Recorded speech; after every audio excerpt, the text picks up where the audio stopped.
The night fog wore his wither skull and made mischief of one kind and another. A testificate called him bully, and Fog said, "I'll beat you up." So he was sent back to his base, and no one would trade with him. That very night, in Fog's room, a tree farm grew, and grew, and grew, until his jungle tree hung with vines, and the world was all around. And an ocean tumbled by, with a private boat for Fog, and he sailed off through night and day, and in and out of weeks, and almost what felt like a year, to where the wild mushrooms are. And when he came to the place where the mushrooms are, they really didn't do much of anything. But still, Fog tamed them with the magic trick of staring into all their beady eyes without blinking once. And they were indifferent. So Fog called himself king of where the mushrooms are, because why not? And Fog was lonely and wanted to be where someone loved him best of all. So he decided to make a note of his location and return home. The mushrooms roared their terrible roars and gnashed their terrible teeth and, well, no. To tell the truth, they still didn't do much of anything at all. But Fog stepped into his private boat and waved goodbye and sailed back over a year and in and out of weeks and through a day and into the light of his very own base, where he found his cake and pie waiting for him. And it was still hot. Hello, boys and girls. Welcome to Fog's World, episode 32. I hope you enjoyed my little bedtime story. Maurice Sendak was always a favorite in our household when my kids were growing up. I love that book. Anyway, I guess we can check the mushroom biome off of our list of things to do now. The mushroom biome, by the way, is due east of here. Exactly, due east, and it is nearly 9,000 blocks away. Nearly 9,000 meters. 9 kilometers. Yeah, it's quite a boat ride. Now, I'm going to let you in on a little secret. I tried to find a mushroom biome naturally. I really wanted to do that. But in the end, I have to admit that I did have a little bit of help. I used a tool called Amidst, which is a tool that you can download off of the internet. It's written in Java. It will run on Mac and PC and pretty much anything capable of running Minecraft. You might have a little bit of trouble getting it to work on the new Mac OS because OS 10 locks down some security features that you have to bypass. But that's beside the point. And that tool lets you find biomes and strongholds and other things like that. The only thing I have ever used it for is to help me find a mushroom biome because, goodness gracious, those things are incredibly hard to find naturally. In my single-player world, my earlier single-player world that I was playing in 1.2, I guess, I did naturally find one. But boy, did it take some doing. And I tried my hardest to do it in this world, but eventually I just gave up. It was just a happy coincidence that the nearest biome turned out to be exactly due east of our base. So that was pretty cool. That's unusual. So just so you know, there really is very little pattern to finding mushroom biomes. They are usually on islands, in oceans, on the outer edges of continents. Large biomes makes it even harder to find them because your continents are so much larger. And of course you can go sailing off in a given direction and eventually encounter one, or you can sail right by it and not even know it's there.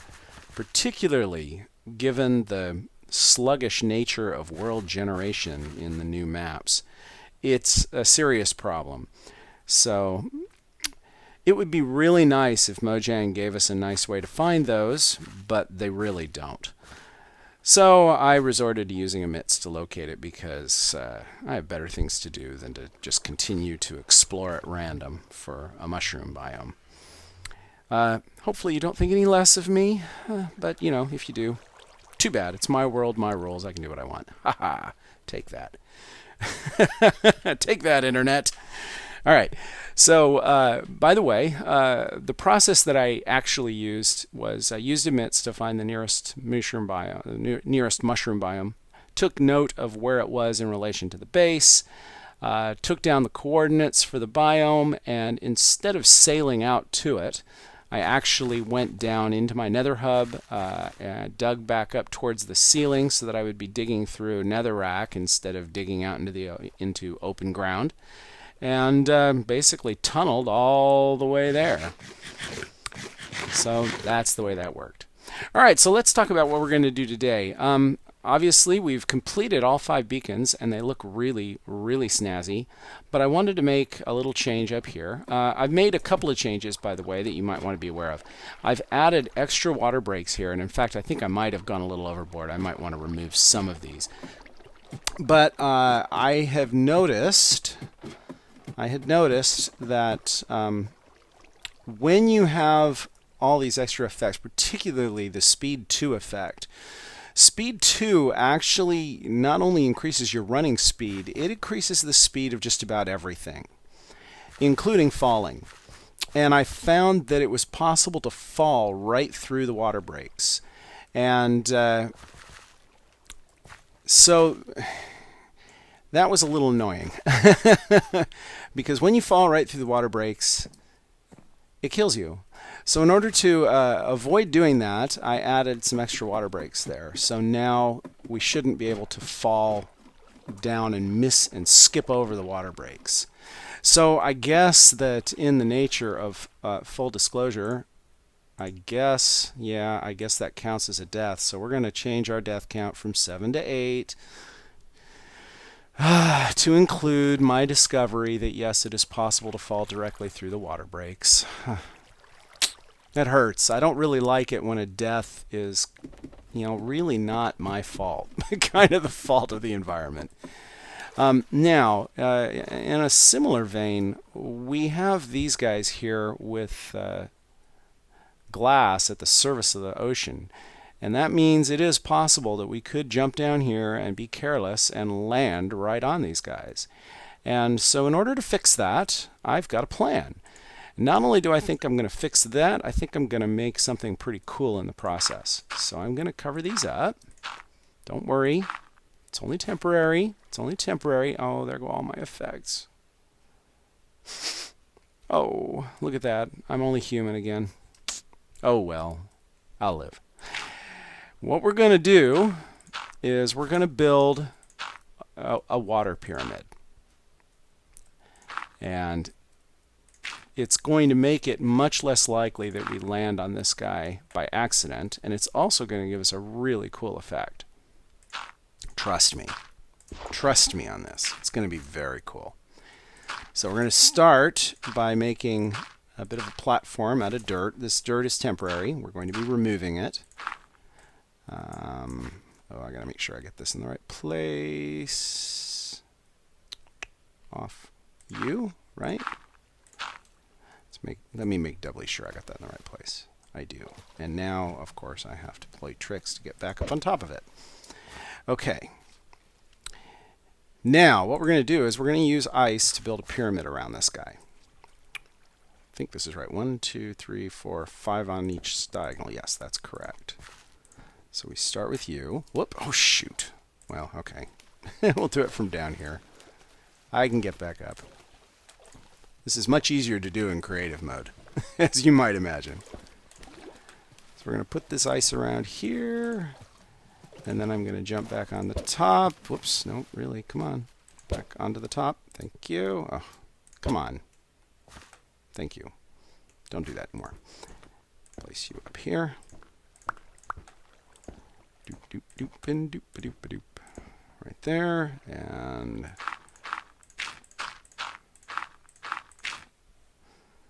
put you here.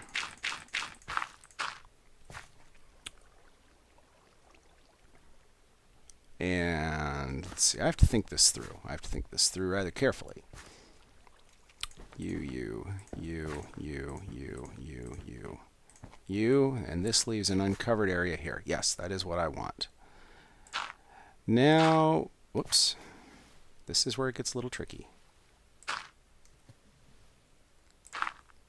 You have to remove some of this dirt, but not all of it. In fact, I'm going to be putting some of them back here in a minute. Oh, don't want to remove the ice. Don't want to remove the ice.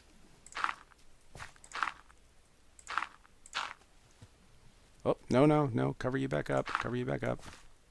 Don't want you shining through here and melting my ice. Not yet. Not yet, anyway.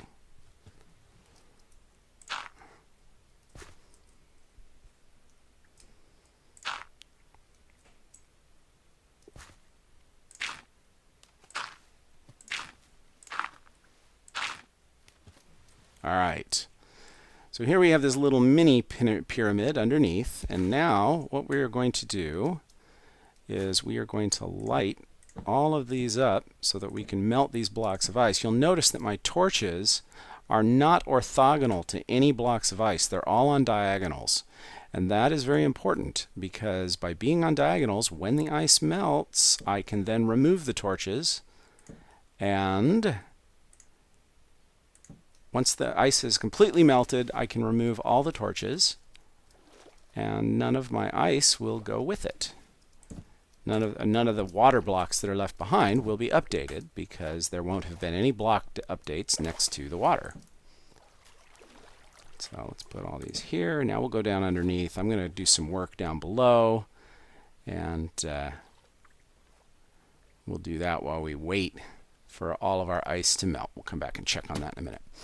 So let's go back to work on our underground area here. It'll be really nice when I can get rid of that dirt and those torches. But until then, this is what I'm thinking I'm going to do. I'm going to build a platform all around this outer ring, and then we're going to lower this still further. So the actual ground level is not going to be at this level. It's going to be down at least 4 blocks lower, and it's also going to let me widen it out quite a bit more so that I can continue to widen my base out even if I don't open up the ceiling. Basically, it just gives us a nice big open area with a platform, a walkway around the whole thing. And the ability to go in and out through the wall here. We'll build ramps that lead up to this platform eventually, once I've figured out how I want that to look. But I kind of like this look here. I've gone and placed glowstone at key positions all around the perimeter so that it will light up our walkway. The walkway is built on top of these half slabs, these top slabs. And we're going to use a cobblestone wall all the way around as our fence because I think that looks really cool. And I can't jump over it right now, but once the beacon's turned on again, then I will be able to. So that's what we're going to do. Let me go and get some materials. We'll put all this stuff back because we don't need it. And I think, yep, I've got some spruce and some spruce slabs. Put you back. Actually, I think dirt might be a handy thing to have, so we'll keep some of it. I still have this problem of having too many ender pearls. I know it's a horrible problem to have, but I have it nonetheless. I just have too darn many ender pearls. See, I don't really need that spruce wood now that I think about it. Or put that back. And axe, thank you. And slabs and cobblestone. All right. So the pattern here is that from corners we go out 3. 1, 2, and 3, like that.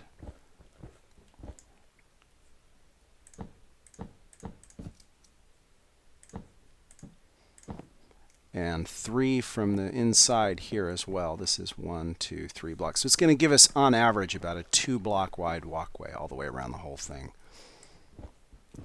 So this is going to go to there, and it's going to kind of follow that pattern around. Like that. And do I go all the way out and follow that corner, or do I just do from there? I think I do this. Take a look and see if I like that.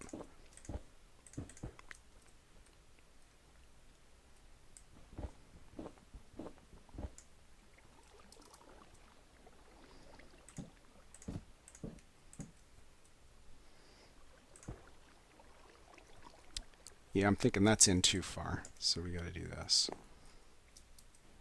Now the tricky thing is getting this to match on the other side too. That can be really a pain. But let me take a look at this. Maybe this goes here. I don't know. Might look better if we go to here. Smooth that corner out a little bit. Like that. What do you think? Is that a little better? Let's see, how's this path work? Yeah, I think that's a little bit better. So I will carefully duplicate this on the other side there, and obviously we're going to just follow this kind of pattern all the way over to here. We'll do this inside ring here and make sure we duplicate whatever we do here on the other side. But let's real quick go upstairs and see if our pyramid is completely melted yet, because I really would like to get my beacons back on. There we go. Look at that. So you end up with this water block pyramid, just like that. It's all melted ice. Nothing has caused block updates near those guys, and for that reason, they will not flow at all. They're just hovering.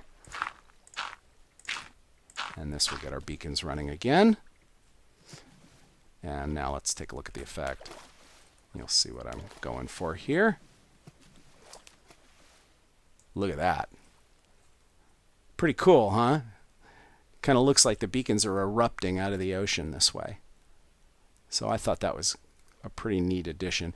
And it adds a little bit of a safety factor so that if we come down and accidentally stray too close to the glass there, we at least have a chance of not killing ourselves on the drop onto the glass. It's not a guarantee that we'll survive it, but it should help. It should make it very difficult for us to accidentally kill ourselves here. Pretty neat though. I'm happy with that. All right, now we've got our beacons turned back on, and I can get back to doing some construction. So let's let me get busy, and I'll check in with you guys after I've done some more work. All right, I got the perimeter about halfway done, a little more than halfway done. We start all the way over here. Got this nice smooth walkway, goes all the way around. Pretty happy with this. Then we just have to duplicate the same thing on the other side. We got all of the west side done. Now we just need to do all of the east side.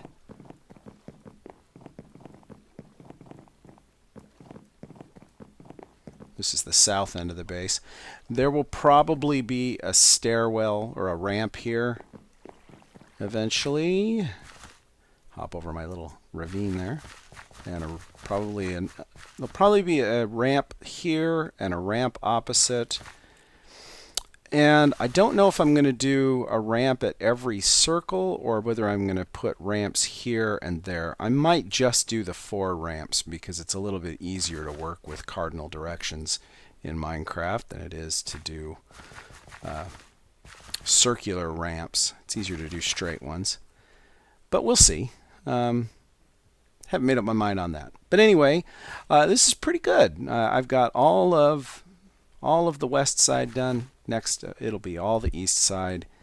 And yeah, but I think this is probably all I'm going to be able to get done today.